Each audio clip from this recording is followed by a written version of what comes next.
Hello and welcome to the Times Property NRI Virtual Expo presented by Times of India. Thanks to all of you for joining us today in the webinar where we discuss towards sustainable growth of realty in Hyderabad. And before we begin, please join me in welcoming Srinivas Kande, Director, Vasavi Group. Thank you for joining us. Mr. Mukul Agarwal, Director, Concept Ambience. Hello to you. Ashish Bhattacharya, CMO, SAS Infra. Hi. Hello. Puneet Kumar, VP Sales and Marketing, Aurobindo Realty. Hi. And also we have with us Sridhar Rao, MD, Vishal Projects. Hello to you, sir. Before we dive into the discussion, I will take a few minutes to set the context for today's discussion. We will talk about real estate in Hyderabad. Real estate as a sector in India is second only to agriculture in terms of employment generation, and it contributes as much as 8% to the nation's GDP. By 2025, it is expected that the real estate sector will account for as much as 13% of the country's GDP, powered in a large part by office spaces, which has been seeing a 27% growth year on year, followed by retail and warehousing.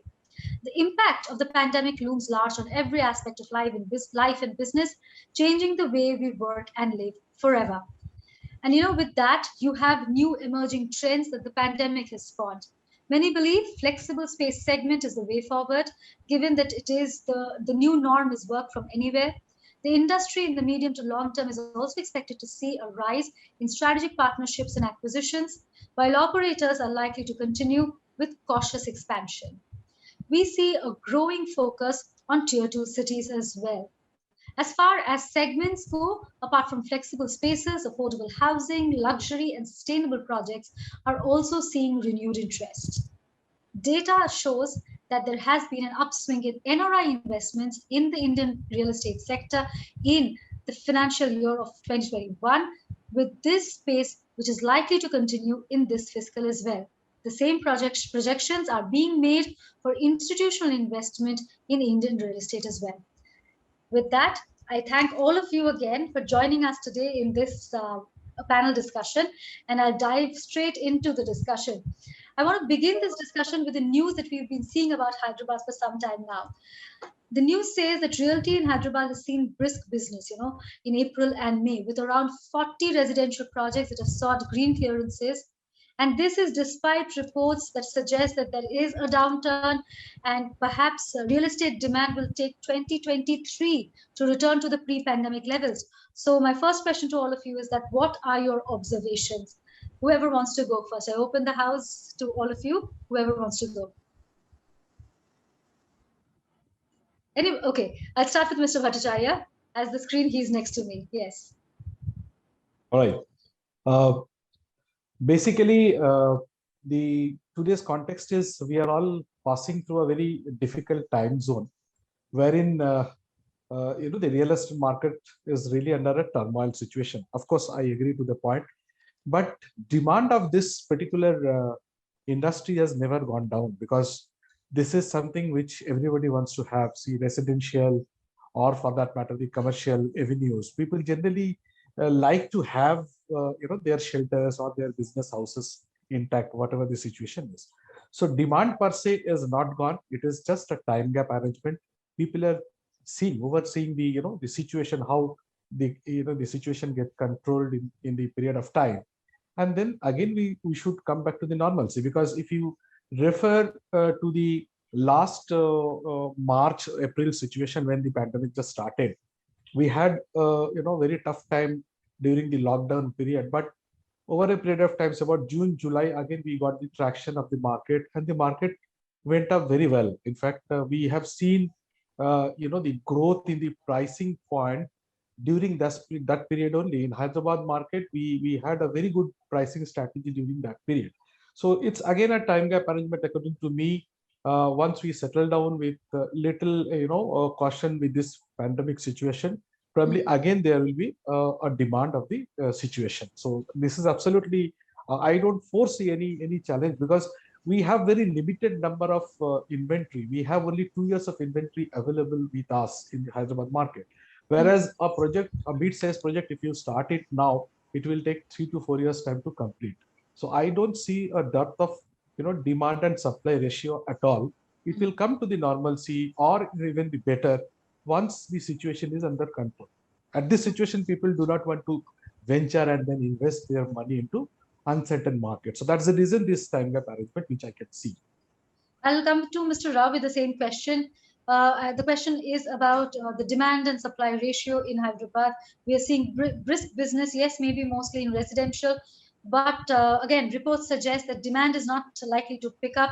And there is also another fear of the third wave coming in. So where do you see the demand and supply management happening as far as real estate in Hyderabad is concerned? Mr. Rao. Yeah. Good afternoon, good evening to everyone. This pandemic situation is there, but people, for any negativity, there we have to see the positives also. Now people are, most of the people willing to work from home. They are choosing a bigger houses and media house, going more open spaces, good environment, good water facility, good safety security. So most of the projects in around the Hyderabad, around the outer ring road, it's all new projects that are coming up. So most of the people now planning to shift from 2-bedroom and smaller houses where congestion is there. They're going to shift to the bigger houses and open places. So with this, we'll be having a most probable good scope for future development. I don't think any setback with the pandemic. With the pandemic, people are affected, but they are thinking the more safety and safety point of view. Right. I'll go to Mr. Agarwal with the same question. Do you agree with Mr. Rao that the pandemic is actually forcing people to buy perhaps bigger houses because now you realize that you'll be spending more time at home than anywhere else? Mr. Agarwal. I agree with Mr. Rao on people looking to buy houses, especially one is pandemic, and because of people were thrown, people were out of place in most of the situation during the first wave when the pandemic struck. So people are wanting to own a home now rather than renting, and that being supported by initiatives like lower interest rates and policies which help buying rather than renting out. So a lot of buyers have come into the market. Right. I'll go to Mr. Kante with the same question. As far as real estate in Hyderabad is concerned, do you see the demand returning, and what is your projection in the medium term and long term? Good evening, everyone. As Bharadwaj clearly explained about the pandemic situation, the most concerned thing is third wave. Yeah. So this uncertainty, I think it will continue up to December. Once this uncertainty is clear, definitely the demand will be there. Moreover, customers, though they are interested to buy the properties, because of this pandemic situation and how long it will continue, and many more people are very much afraid of many more virus are coming up, like that uncertainty is there. Once this uncertainty is clear, definitely demand will come. Mr. Kumar, same question. I believe what Mr. Bhattacharya initially stated, that it was only a small temporary blip because people were not allowed to move out of their houses, and hence their investments took a halt. But that has not impacted demand overall. I think demand is far better now because people want to own their houses. In fact, there has been, what we have witnessed is a huge change in the consumer behavior right now. One of them, which is rightly told, not only people want bigger houses, they also want it to be safe and happy in a gated community. They want all premium amenities more than anybody else right now.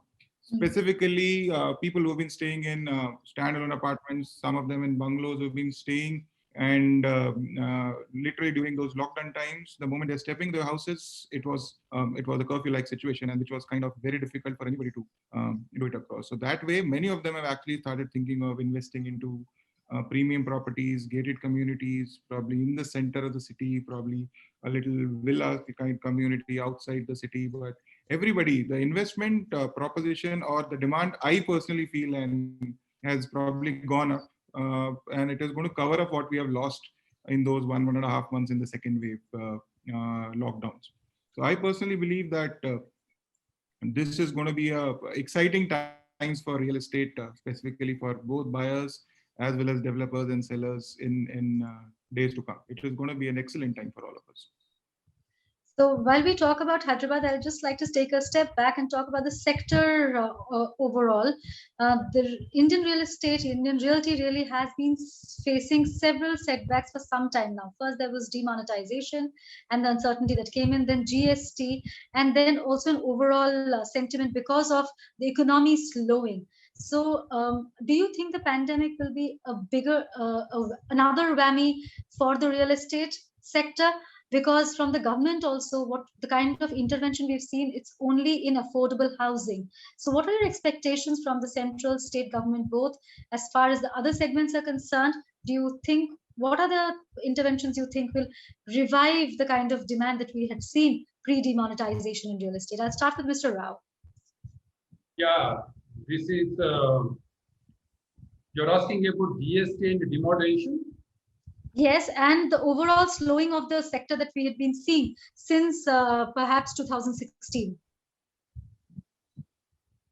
Yeah, in Hyderabad, basically, it's not like what we feel. It is becoming more organized because of the GST and demonetization and the RERA segment. People have become the professionals, more professionals, and because they're becoming more professional where they are buying their properties. I don't think any setback is there. It is a transition time from earlier mode of operation to the new concept. So this is good for, it is going to be like a proper industry. It is going to, buildings, developers, builders are going to be like industry. So one way it is good having a GST, demonetization and RERA. So more transparency between the statutory authorities, customers, and builders, the bankers. Getting bank loans also very easy for builders and even for consumers. This is a good sign from the central government. I'll go to Mr. Bhattacharya with the same question. The question is, what kind of intervention do you think that the government at the state as well as the center should do to ensure that the demand of green shoots of which you're already seeing should continue? All right. See, basically, if you ask me, a Hyderabad realty sector has suffered a lot in terms of even prior the demonetization or the GST activity, because there was complete uncertainty of the political affairs there. There were, the global recession. There were some, scam in the IT sectors as well. So all put together, Hyderabad has already suffered. So when we have a stable government, like now we are into, after this government came in, people, I mean, today if you ask a general person, they will not talk about anything else about the political situation, because they are already very accustomed, and whatever the jobs are being done, I think this is quite admirable that the current government has taken good step, over a period of time, and therefore there is no political uncertainty. That is point number one. Point number two, as Mr. Rao pointed out, these regularities bodies initially creates problem, for both, the seller and buyer. But over a period of time, it is this, the GST or the RERA or any statutory thing comes in, there are resistance. People don't accept it, but it is for a betterment of seller and buyer both. We become more mature. See, for example, if I refer, few years ago, probably a decade ago, when there's insurance sectors were like, very unorganized. Some government companies were there, some private companies were there, and there was cutthroat competition between the government and the private bodies. But after the IRDA came in, now if you see, there is no unrest situation. People have accepted that body to control the activities. Now the private companies are also doing business, the government bodies are also doing business, and customers are also very happy that there is a transparency. So we are right on the phase where I don't foresee any challenges. Of course, initially when the demonetization happened, we thought a lot of problems will be occurring in the market, but over a period of time we got settled. And now, rather than the keeping restriction on all those regulatory bodies, I would say people become professional to handle all this situation. So it is not a threat to the business at all, according to me. Right. I'll come to Mr. Kumar. Same question basically is that all of you agreed that you're already seeing green shoots of recovery, demand come back in. So what kind of intervention would you expect from the state as well as the center to ensure that this demand is sustained? I think this government is already doing pretty well in terms of they had an ICT policy in 2020. They initiated TSB pass. And I think there's huge amount of focus on this government towards infrastructure. So new and new roads, new and new bridges in being made, which brings places, increasing the connectivity from every place. So the Hyderabad is probably coming a little more closer, and that brings in the periphery also into the center pretty easy. And that's what I feel this government is already doing tremendously. I didn't really foresee that government. Of course, they can do many other things, which a developer would always want it across, reduced taxes. So what is your wish list? Oh, wish list first is probably they should give us a little relaxation on GST. That's the first thing which every developer would want it across, save a lot on taxes. It has been a long-standing demand, yes. Yes, that's been the case. And I think somewhere that way, one good thing also about is, which we were talking about an FSI, government at this point of time, since the Hyderabad infrastructure is world class, and they are giving us an FSI flexibility even up to 9 to 13 odd, which is kind of bringing the property prices probably affordable in Hyderabad. It is not touching the ways and means what we see in Mumbai or probably to that extent in Bangalore. And I think that's one of the better things which this government has continued, and I'm sure they will have their focus on real estate, because that's something which is what the real economy of Hyderabad is dependent on. So I don't really foresee, other than yes, there are wish lists for everybody for making business prosper a little more. But I think this government is actually doing what it can in terms of improving the real estate sector. I'll come to Mr. Agarwal and Mr. Kande. Your wish list to the government, state as well as center, to see the sector do better at a time when most reports suggest that demand has started coming back into real estate. Whoever wants to take this. Yes. Yes, Mr. Kande, go ahead. We'll come to Mr. Agarwal. Regarding demand, madam, as our friends discuss about continuous demand is there for residential projects. As you see, couple of years back, if you see the Hyderabad reality, there were only few projects with 3,000 to 4,000, maximum 5,000 SFT as a flat area. Now, if you see, more than dozen projects are coming up with 10,000, 12,000, 15,000. To my surprise, it is 18,000 SFT, one flat. So like that, more than dozen projects are coming in and around ORR. That shows the demand for residential projects. Right. Builders are coming with very big units. So demand definitely will be there, madam. So what do you think that the government should do to ensure that the demand sustains? That's maybe what, a lower interest rate regime. What is your wish list? See, madam, for last 6 months, I have been there in this field for last 30 years. The price in cement and steel, that for last 6 months, it is very high. There is no control on the rates of cement and steel. Government is saying in the last GST meeting, other GST meetings also, the GST on the cement, they are going to reduce. But every time it is happening that I hope this next meeting that they will bring it to 18%. That's the cost of cement, there's a big impact on the construction industry. So once this GST percentage, if comes down, definitely it will help us, madam. Mr. Agarwal? So apart from what Mr. Kumar and Mr. Kande mentioned regarding the GST and having a stable state government policy. Couple of other things that can aid the real estate would be, one would be giving infrastructure status, which has been pending for a really long time, which would help us in reducing the overall cost of, funds that we borrow. So I think that is one of the key things that, the central government can, consider. And the other would be at a state level, like when Bombay had reduced the stamp duty, post pandemic, that saw a lot of buying in the Bombay real estate market.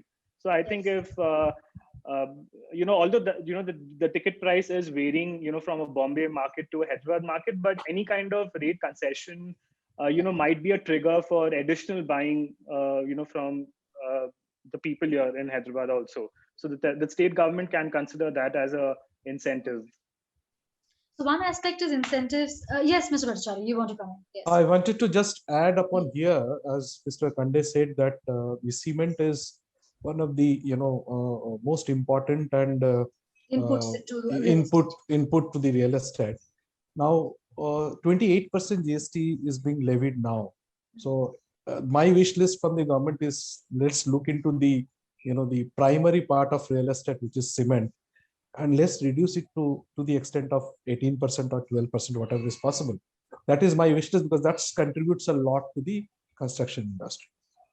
Absolutely. So on one side, you have incentives from the government, you have interventions. On the other side, the real estate sector in India, I'm not talking specifically of Hyderabad or say the southern markets where the situation has been mildly better than the rest of India, has been trust. There has been a major trust deficit that we see in the real estate sector across India. Again, I'm not specifically talking about Hyderabad, because the southern markets have not faced it the way other markets have. Do you think RERA will go a long way in assuaging frayed nerves as far as trust or lack of it is concerned? Whoever wants to go first. Mr. Rao, would you want to take it? So can you repeat your question? I didn't follow. Sure. My question is that a big concern with the real estate sector in India has been trust deficit between buyers and sellers. I'm not talking specific to a market. The southern markets have done better, but real estate in India, trust deficit is almost synonymous. Do you think RERA is the answer to assuaging frayed nerves of buyers as far as distrust is concerned? I got it. So RERA to some extent solve some issues between buyers and the developer builder, but other aspects also most important, because some of the things, land legal issues will come in between the project development, and we require skillful workers.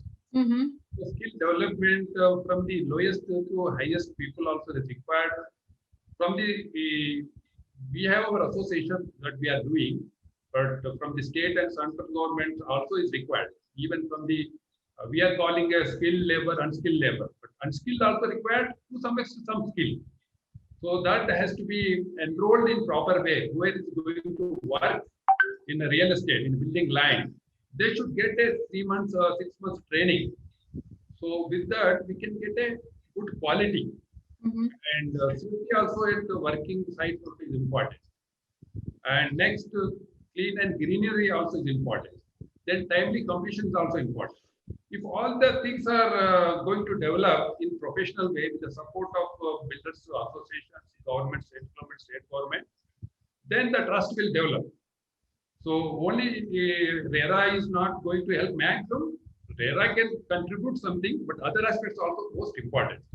So in future, our buildings, our flats, villas, so whatever we are showing the customer, it should come like a factory-made product. Then the dispute will come down, the trust will develop. Mm-hmm. That is my question.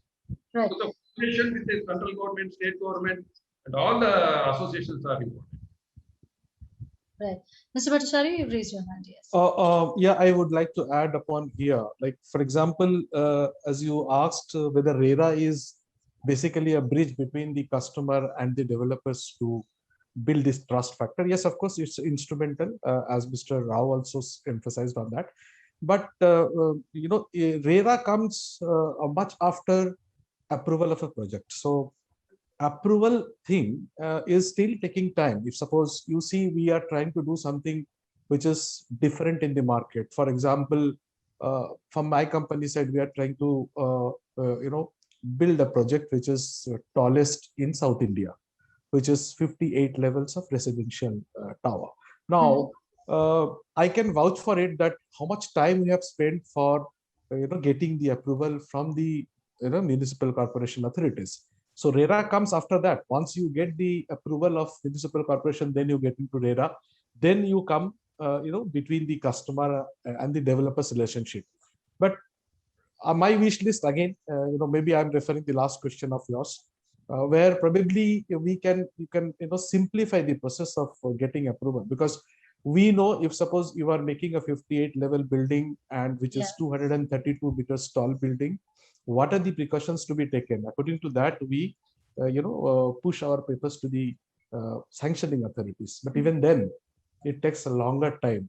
And then after RERA, then it goes to customers. So before we actually launch the project to the market, perhaps the segment which is actually destined for such kind of a product already know the subject, already know the information, because you cannot hide the information. So which is I would say that maybe a government endeavor which they can take and make it simplified so that we get approval. So you're saying in the time. regulatory hurdles and the clearance hurdles actually perhaps delay the project and so adds to the distrust that is exactly there. So that is also an instrumental for the total timeline. As a developer, if suppose I lost time, so I intend to make it up from somewhere.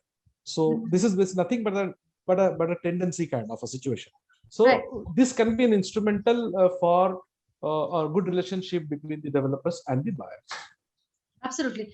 Mr. Kumar, Mr. Kande, Mr. Agarwal, who wants to go first? There are certain points that have been placed on the table by Mr. Rao and Mr. Bhattacharya. Mr. Rao has spoken about how RERA can go a long way in bringing the trust back, while Mr. Bhattacharya also talks about hurdles, regulatory and clearance, which is causing delay of projects and therefore increasing distrust. I personally feel that RERA in last 3 or 4 years has been able to bring a little bit of more trust towards the builder, and probably gives a little more confidence to a buyer when he's getting into an under construction project from day zero.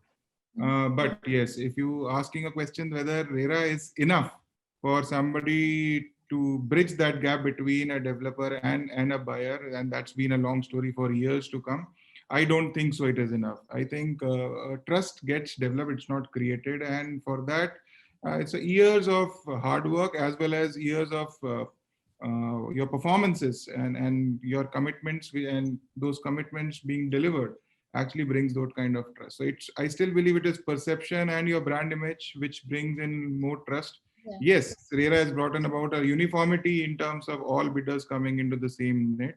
And I still feel it is necessary. Yes, for RERA to come in Hyderabad, the municipal GHMC approvals are a must, and which is actually a tedious task, and it's very, very time consuming. Actually, it's taking a good portion of time of a developer in getting the product into the market. And of course, time is money, and it impacts the overall project big time.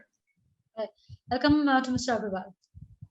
So RERA does instill confidence in the consumer mindset. Basically, they know that if it is a RERA certified project, a certain level of due diligence is done by an authority. Maybe not to a full extent, but yes, they know there is an authority to fall back upon if something was to go wrong.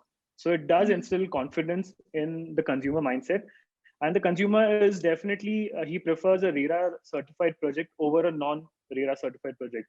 And we've seen with the customers walking in to our projects, and that is one of the first few questions they ask: is it RERA certified? So once we mention that, I think that just clears the legal hurdles, and then it's a choice of apartment and the location, which helps them narrow down the decision more quickly, I would say. And over a period of time, we've seen consumers looking at, because of the NCR market, how the builders there had delayed the projects, and the consumers had lost confidence. So consumers started preferring ready to move in or closer to completion projects rather than the projects which are starting off ground. But with RERA coming in, I think that just has given the comfort for consumers to even consider start the greenfield projects rather than the projects which are near completion. Mr. Kande, very valid points, Mr. Agarwal. Yeah, madam, RERA definitely brought a lot of confidence and trust to the consumers. The customers can log into RERA website. They know the project details, not only the project details, in and around the vicinity, the project where they are going to choose, in and around with the vicinity of that particular project, they can view, they can log in, they can get the details, they can see the timeline, they can see the specification, they can see the approvals, they can see the legality. So definitely RERA brought more confidence to the customers. Okay, thank you, Mr. Kande. We will now move back closer to Hyderabad. My next question, again, whoever wants to go first, it is about what kind of opportunities does Hyderabad hold for investors, for operators in the various segments that are trending these days. For example, there are reports that show that Hyderabad has the third largest flexi space inventory after Bangalore and Delhi NCR. Reports also show a surge in demand for bigger houses, luxury properties and sustainable properties in the city. Which of these trends do you think will hold, will continue in the long term? Whoever wants to go first. Mr. Rao? Yeah, Hyderabad is a beautiful city with a lot of infrastructure going on, basically outer ring road, regional ring road, good water resources, good soil, good environment, safety also is good. So geographically also well connected to the India and world level. So with this, it's a cosmopolitan city. So people who wants to live in India, they will see which city is going to be good, and then which city, which part is good, like that. So future Hyderabad is going to be tremendous demand is there already, and lot of scope for land development because of the connectivity. So I feel that once people prefers to go little far, then affordability will become more easy and rates will be more affordable. So land cost should not be a criteria for purchaser. So because now the land component is higher, because of that only the cost is going up. So once people prefers to go because of this pandemic, most of the earning people, those are buying the houses, they don't mind going a little away, 15 kilometers, 20 kilometers, even 100 kilometers out. Yeah. So with that, lot of development will come up in future. Like in foreign countries, people are traveling 200 kilometers, 300 kilometers, 1.5 or 2 hours journey. So this type of habit also is coming in Hyderabad. I think that the growth will be much more. And Hyderabad का हवा बॉम्बे का दवा बोल के एक कहानी था. तो बॉम्बे में इलाज करते थे 50 साल के पहले, फिर हैदराबाद में आके they used to take rest. That type of environment is there. So future, if you develop, our state government develop pollution free Hyderabad को करे तो और पूरा दुनिया इधर ही आएगा. Of course, Hyderabad scores very high on the livable indexes that are there. I have the same question that I asked Mr. Rao, which is, which are the segments that you think will, the trend of which will continue in the longer term as well? Again, flexi space segment, whether it's luxury or bigger houses is something that you guys spoke about, that people are preferring bigger houses. What are the trends that you see continuing in the long term? So people want to have more independently. They can have like decentralization. They feel their ownership. So people prefer independent villas, houses with own cultivation of vegetables, own herbal plants, own flower, even for some pulses, food, whatever, wheat, grass, like that. So people prefers villas, independent houses, and small farmhouses, maybe 1,000 yards, 2,000 yards like that. So that is going to be the future trend in Hyderabad. Okay. I'll come to whoever wants to speak. I'll speak something about it. Personally, I'm seeing that there is a trend came in where if suppose you have a product category where you have an office space also inbuilt, because I'm comfortable to talk about this because I'm coming up with a situation where I'm offering 4 BHK plus an office space plus entertainment area. So when we say your office space is as such where once you get into your office space, you will not feel like that you are at home. So the decor, the outer look of that particular area, or the ambience in totality is as such where you will have a feel of you are really in a multinational company's office. So I'm seeing a lot of people are inclined towards it. Of course, I'm talking about a super luxury Of course. area. Yeah. And I can see that I can win over a lot of people out of this context where he has an exclusive office space. So certainly I would say that because of this work from home thing, probably we have got a new avenue to portray our products in a different way. Definitely. Mr. Agarwal? So, as Mr. Bhattacharya was saying that, work from home has become such a norm. So in all our projects going forward, what we've come up with is say 2.5 or 3.5 BHK. That extra additional room acts as a office space, from home, or a study also for a child if he is, doing schooling from home. So that is one of the concepts that I think, should continue to do well. And people are looking at that additional space also. Apart from that, what Mr. Rao mentioned, the suburban living, I think that is, catching up very well in the Hyderabad market. And typically a Hyderabad buyer was always, very fond of owning plots and farmhouses. Yeah. But now people are building upon that and are wanting to stay there also, considering the pandemic situation. And, people have got used to working from home. So they are kind of managing the whole situation where they can live 30, 40 kilometers away from the city, yet be at a striking distance if they want to come and enjoy the city life as well. So I think these two trends will continue. Right, a space to live and work simultaneously. Mr. Kumar, Mr. Kande, your thoughts on the trends? I have a slightly different view. Yes. I think the consumer behavior is probably a function of what kind of a property you're already staying in. So, for example, somebody who's an NRI has been staying outside India after the pandemic has started seeing his country a little more closer, and he wants to have a house somewhere in the middle of city so that he can come and stay with it if something like this arises in future. And there is another class of people who have already houses there. They feel that if there's another pandemic, they should be staying at a farmhouse sort of a kind of a place where they can have all the facilities, have enough greenery, and then can locate themselves for that kind of pandemic situations arises in across. But I'm definitely seeing a big rise of demand for bigger houses. So for example, in my own current property, I have only one at this point of time. The first to go in last 1.5 months has been Duplex. So Duplex are pretty big which part of the city they are, whether the city, outside, they get sold the fastest. So in our property also, 4 beds and Duplex have gone the fastest.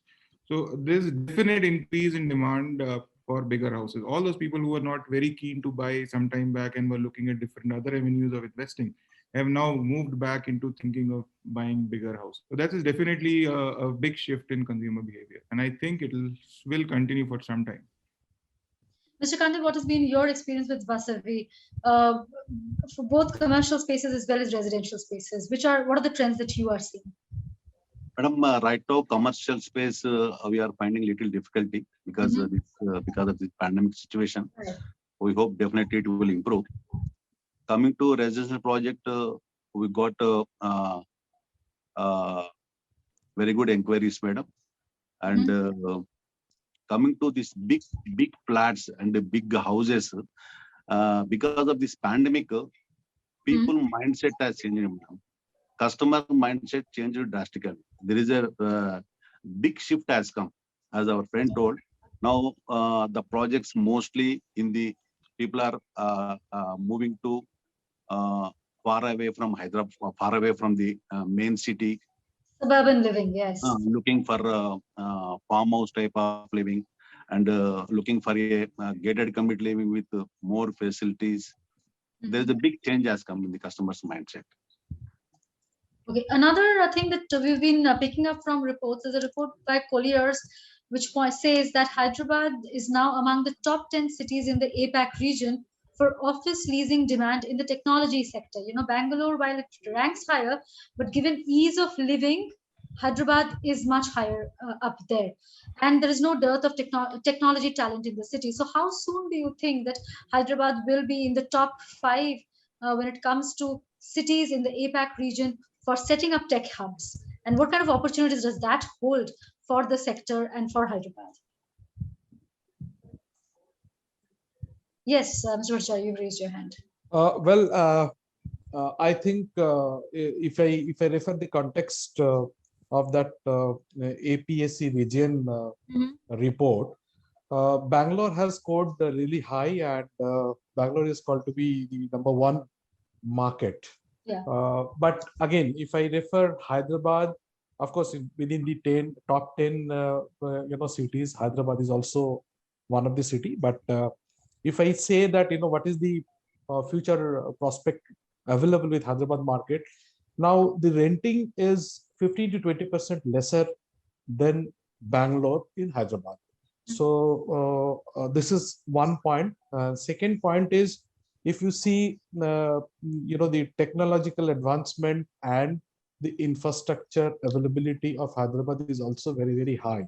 Yeah. Now, if suppose you talk about the outer ring road, the international airport, the talents available in Hyderabad market all put together, it has a great prospect at a lesser price. So 15 to 20% rental, discounting, which is not a small amount for any MNC to come and put up their office. So I see that maybe, in the years to come, it would not take much of time.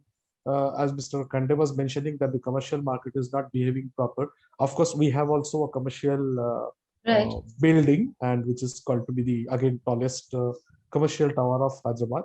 Now, we also face the same situation, but whatever study, whatever gut feeling, whatever facts we see, I don't foresee anything more than 22 financial year to have a good traction of commercial leasing space to come in.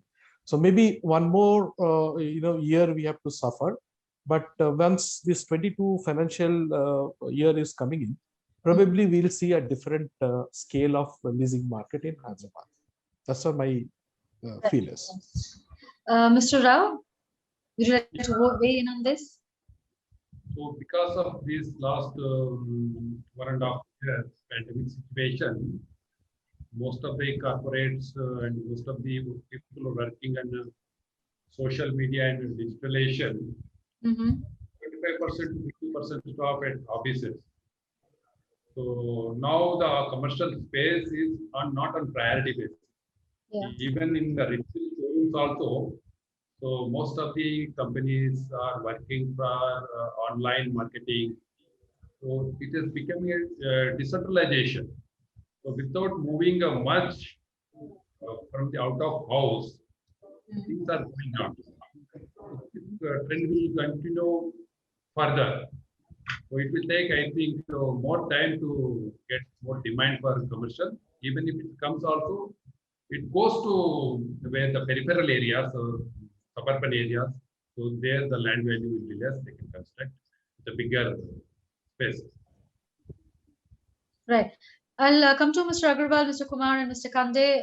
The question is that, while Bangalore ranks much higher as far as international companies wanted to set up a technology hub, but Hyderabad is also in the top 10 as far as reports are concerned. And when it comes to ease of living and when it comes to infrastructure, Hyderabad ranks higher than Bangalore. So what are the opportunities that this holds for the city's real estate? Mr. Agarwal? So I think apart from the office space, which is so-called one of the most main ingredient for technology, space absorption, I would say data centers also can be a major game changer for the Hyderabad market. Because after Chennai and Bombay, Hyderabad is the only suitable city in India where a major data centers can be established. And because of the stable government, and they have also a data center policy, which is one of the few states in India to have a dedicated one, we can get a good number of employment. Recently, Flipkart has opened up a large data center. Amazon has been given a space of about 50 odd acres near the airport as well. So I think, with all these, this is just one additional opportunity, I think, which Hyderabad can utilize, to get ahead of Bangalore in terms of the absorption, which will increase employment as well as, increase the overall real estate market going forward, I would say. Absolutely. Mr. Kumar, you agree with that? There's Yeah, job creation that is there, and there is opportunity also for operators, Yes, real estate developers. I completely agree to my friend what he's saying it across, but I feel we deserve to be in top 2 in office leasing and that kind of a business. And somewhere, if I look at the staggering numbers, we have in Q1 itself, we have done 30% of almost total supply over India is Hyderabad, but the only absorption is only 8%. So I'm sure we are all struggling, and somewhere personally I feel it is also more because of it's easy to work at home in Hyderabad because of the bigger houses as against a Bangalore or a Mumbai or a Pune to that extent. These are the 3 places which are in direct competition to that. Right. If you look at Mumbai, they have started offices. IT offices have already started because it's very difficult for an individual to work in smaller houses from home. And Hyderabad, and probably that is the reason in Hyderabad, real estate sector has actually seen a growth in eastern sides also, northern sides also. Of course, western side has already been increasing. But yeah, I completely agree that till the time the bigger houses, commercial houses or spaces doesn't know what time they are thinking of calling back the employees and probably talking about a hybrid way of working or work from home, how long this is going to continue. Till that time, both the employee as well as the employer are enjoying the benefits of working from home. So I also feel it is going to take a little bit of extra time before we see a certainty in this market, and that to an upwards move. It is bound to happen. The way we Indians have a way of working, we will not see this model working very, very big time in future. That's my personal opinion. Sure. Mr. Kandi, you spoke about commercial spaces seeing some sort of sluggishness, but compared to Bangalore in the long term, do you think Hyderabad actually emerging as the hotspot of opportunities when it comes to setting up, say, data centers, technology hubs, given the kind of infrastructure that is there in Hyderabad and the tech talent that is already there? Yeah. This is just a temporary situation, madam. Definitely things will improve. We hope within 2 years things will come to normal. Now because of the government policies, new government policies, say TSB pass and Dharani, and with all these things, madam, more investors are coming to Hyderabad. Government is continuously trying to build trust for the investors. A lot of demand is for the godowns. So, as Mukul Agarwal said, data centers are coming up a lot. Yeah. So definitely, madam, coming 2 to 3 years, the market will improve. No, the sluggishness is there. That is maybe temporary. It will improve. With this, I'll come to a different segment of our conversation where I wanted to talk about FSI. My question is that, Hyderabad is likely to get an FSI cap very soon, but it was still for the longest, the only Indian city which did not have an FSI cap. And do you see that what are your views about an FSI cap? Cities such as Bangalore have for long had a cap. I think around 3.25 is the cap, but we've seen the tremendous pressure that has been put on civic infrastructure, on roads, and the urban agglomeration that we've seen. So how does this FSI cap going to pan out for Hyderabad? Whoever wants to go first. Mr. Rao? Please go ahead. I'll talk first about this. This FSI, so far, we could manage without any cap because of our inbuilt infrastructure. Right. The Hyderabad roads, Hyderabad civic infrastructures were much greater than any other cities which we see. So probably that's the liberty we had in the past time. But now I think there is a discussion happening seriously at the government place there, that there should be some cap of FSI. Now, one way we have to support it because it's basically a civic infrastructure which will get affected if FSI is not there. But at the same time, if FSI comes into force, what will happen is like, I'll have a cap of construction area, and therefore the cost of the ultimate product will get increased. So that will directly impact to the consumers. So today we are doing much better job than any other city, but our prices are still towards the lower side. It is maybe one of the reason is not the raw material rather than the FSI cap. But if the FSI cap is put in place and we have a restriction about the construction area per acre, then probably it will directly impact to the cost of the final product, and the impact will directly impact again the consumers. So it's maybe a right move, morally, but as a financial impact, the consumer will get impacted. So we should look into it, relook into it, and come up with a solution rather than implementing it abruptly. That's what my take is. Mr. Rao, your take on this? Yeah, this is actually a very typical and a critical subject, because in one city, some pockets are high-rise buildings, some pockets are regular five-floor buildings. The height restriction is there. So this has to be studied in detail way for overall India, and depending on their geographical situation. Without any gap of the building height, the rates of the lands are going to be very high. So that control is, we have to make a control of the land values also. So this has to be go in detailed way, then they can have a cap for the height of the FSI. I feel in that way. Mr. Agarwal? Government in Hyderabad in Telangana has been doing, coming up with infrastructure projects which will decongest the roads and have less impact on the civic infrastructure. But still, I would say, going down the line, maybe not immediately, but the government should consider certain policies regarding the FSI. The government, has introduced grid policy, which will decongest the west zone. So more than FSI, I think the decongestion of the west zone is very, very important right now, which the government has made enough efforts to push to the east or the north side of the city. So I think more than FSI, but FSI, should be introduced definitely over a period of time, maybe not now, and maybe not as, immediately, considering the financial burden that it would get on a developer. But it should ease out for the sustainable development of a city overall. I think FSI is definitely needed. Mr. Kumar, sustainable development of the city vis-a-vis the financial burden on developers. I think FSI is one of the key factors because of which Hyderabad is actually going big time. Of course, also to the reason that we have a world-class infrastructure. But I feel that FSI should be continued the way it has been, at least for some more years, because otherwise it will become, many of the projects will become unviable. The kind of land prices we have seen within the city, outside the city, are viable towards a development only because of bigger FSI that has been the kind of policy we have it across.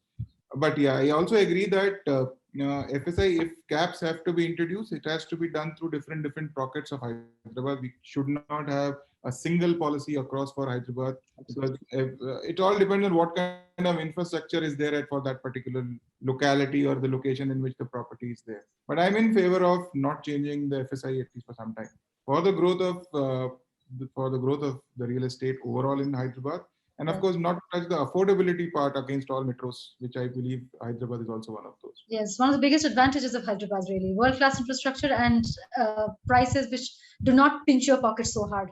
Mr. Kande, do you agree with what Mr. Kumar is saying? No blanket FSI cap is what he is batting for. Yeah, madam. This all this rapid growth happened because of no cap on FSI.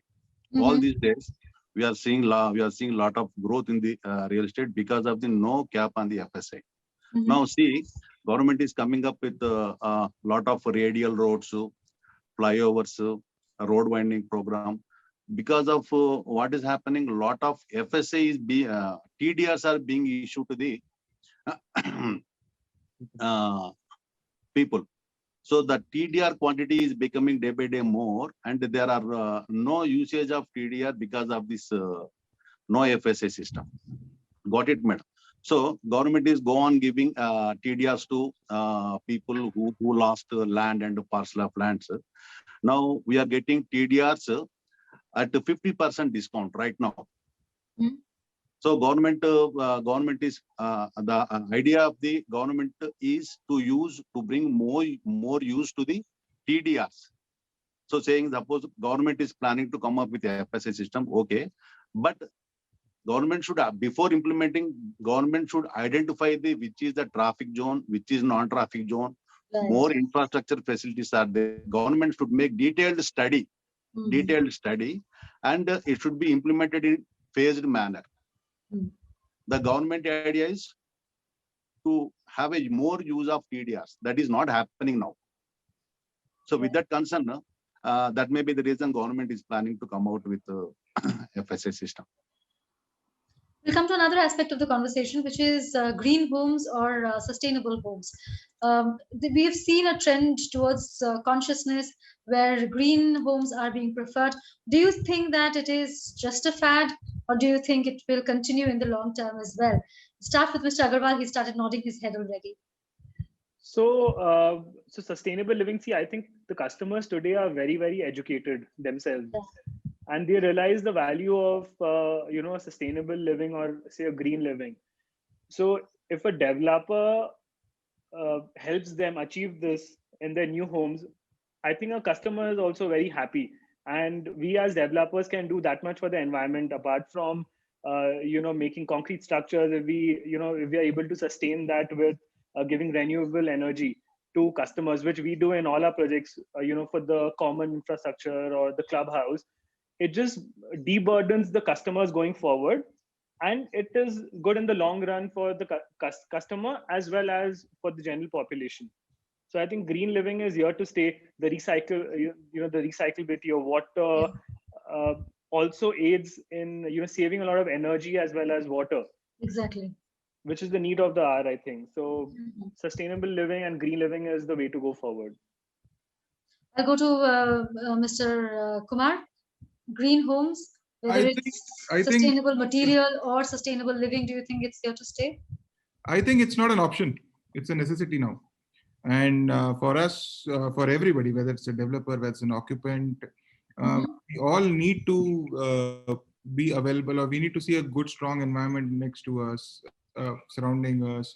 We need to have least and least of waste. We need to have as much as recycling of materials, which is to be done. I completely agree that this is going to be the way future, and I'm sure there'll be many other more conditions that will be there. So I'm completely going to go on sustainability. So what we've seen in most parts of India is that this transition towards making the house more environment friendly, more energy sustainable started almost a decade back. But for many builders, it's just remained something which is on paper. This is something that you tick off, but has not translated into real action. Do you think that it is now becoming a consciousness where these considerations are being taken care by realtors as well as home buyers? Yes, I completely feel, I'm sorry if I have no, please go ahead. And started. If I look at the, look the southern part of India, we don't have that kind of water which is there in the northern part of India. Yeah. So I feel northern part of India will realize the sustainability quotient probably a little later than what the southern side of India has already seen. So we know that there is not, water cannot be created, energy cannot be created as long as we are able to save as much as possible and recycle it across, it's for on good use itself. And that's what I feel is going to be continuing. The sooner we realize, the better it is. Right. Mr. Rao, do you think that the buyers have this consciousness among them? Or is it something that is entirely promoter-led as of now, as in operator-led as of now? This is the most important aspect for builders, developers. This is like a Purana Zamane mein, in olden days you have a caption like Mere Ghar Mere Duniya. Mere Ghar Mere Bharat. Right. मेरे गांव मेरे देश. एक देश जैसा होते थे. अब घर को हम लोग we can make a world, universe. So we can make everything consciousness, green. Can make generating 2-3 years. We don't have much water. Rains also. We can store the water with the water harvesting system. We can grow many things what we require in day-to-day use. So that is required. We can become more independent, not depending on outside. Right. So if we develop from the builder side, make a concept, the future will be very nice. Why? Because now because of the pandemic, people have become more conscious about health and not to use chemical-based treatments. All these things, our ancient living style culture will come only once we develop all these things. It will come only if we go peripheral areas outside the city. So if we develop, this is good for future generations. Mr. Kande, I'll go to you first and then to Mr. Bhattacharya. Yeah, madam. Now the people mindset is changing, madam. People are customers are morely inclined to green living. Green living. How much area is dedicated for the greenery, and how this water reutilization is there by providing STP, and how this natural light is being planned in the flats. All these things now customers are keenly observing. In our one of the project, madam, we plan to donate one plant to each customer. We are building one project in LB Nagar, wherein we promise to the customer that each flat will be donated with one plant, and that plant will be named on the customer name with flat number, and that will be maintained by the association. So that shows the integrity, that shows the interest towards the environment. And in upcoming projects, we are planning to have one green wall. So now, now balconies are there. Now balconies people are using for drying the cloths, for keeping the unnecessary material. Not like that. Now we are planning a proper wall, completely green wall, so that it generates more oxygen. Like that, we are planning organic farming on the terrace. So whatever the space is available, we are planning to utilize the develop the plants and green. In that way, we are planning, and the people mindset also is like that. Okay, Mr. Bhattacharya.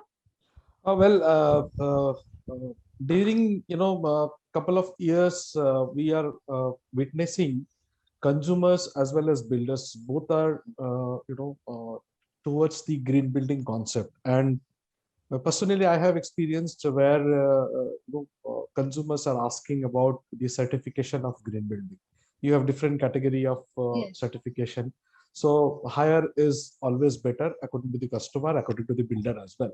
So I have personally observed that people are asking whether it is platinum certified or LEED certified or gold certified. So this gives a complete feel that people are very conscious about it. Of course, post-pandemic, probably people have understood the value of oxygen, and therefore it is even more important now to have green space, even more important to have open space for their walking, for their jogging and stuff like that. So I would say this is a universal truth now that builder need to provide green space and consumer also need to have green space. So there is no other go.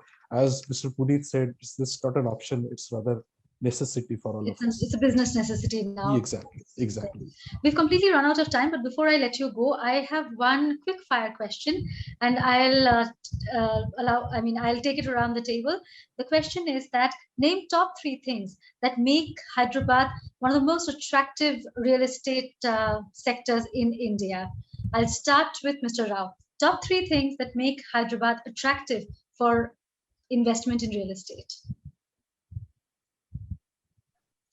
We're having some problem with Mr. Rao's connection. Yes, can you hear us? Can you repeat? I was asking you the top, according to you, it's a quick fire question, top 3 things that make Hyderabad one of the most attractive destinations for real estate investment.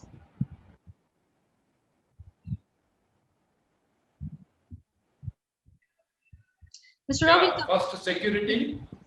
Safety, security of the citizens. Yeah. Then, Mr. Rao, we're having some trouble there. We'll come back to you. I'll go to security and Mr. Rao, just hold on there because we're having some problem listening to you. I'll go to Mr. Agarwal. Same question. Top 3 things. One is infrastructure, cosmopolitan population, right, and affordable lifestyle. Okay. Mr. Kande. Yeah, madam, geographical conditions and safety and security and government policies for the growth of the city and growth of the interest of the investors. Mr. Kumar. I think great infrastructure, great people, and great environment. All 3. Wonderful. Mr. Bhattacharya. I would say a stable government. People have certain affinity towards real estate. Of course, we have seen in Telangana and in Andhra Pradesh, there is an affinity towards real estate. And there is a feasibility of migration. So whoever is coming, the acceptance is very high in Hyderabad. If somebody is coming from any part of this country, they have a very good acceptance in local market. So these are the 3 basic points I would add. Wonderful. I think we're still having problem with Mr. Rao. What we heard is that he was trying to say safety of citizens was the first point that he mentioned. We couldn't hear the other 2. But you know, it's great when you have 5 real estate builders here, and all of you have made 3 points, of which at least 2 are unique to each of you. It means it just shows how vibrant the city of Hyderabad is. There are so many reasons why one should perhaps invest and go and live in Hyderabad. Well, I've lived my life in Calcutta and then in Delhi. I wait to get an opportunity to perhaps go and live in Hyderabad. Please do come. Please do come. Thank you so much. Till that time, it's been great interacting with all of you. Thank you for taking the time out to join us today. It's been a very enriching chat where we spoke about Hyderabad, we spoke about the real estate sector in India from the Indian context, as well as the policy interventions that are needed, say developers. Thank you so much, Mr. Bhattacharya, Mr. Kumar, Mr. Kande, Mr. Rao, and Mr. Agarwal. Thank you for joining us today. With that, goodbye to all of you. Thank you. Thank you. Friends.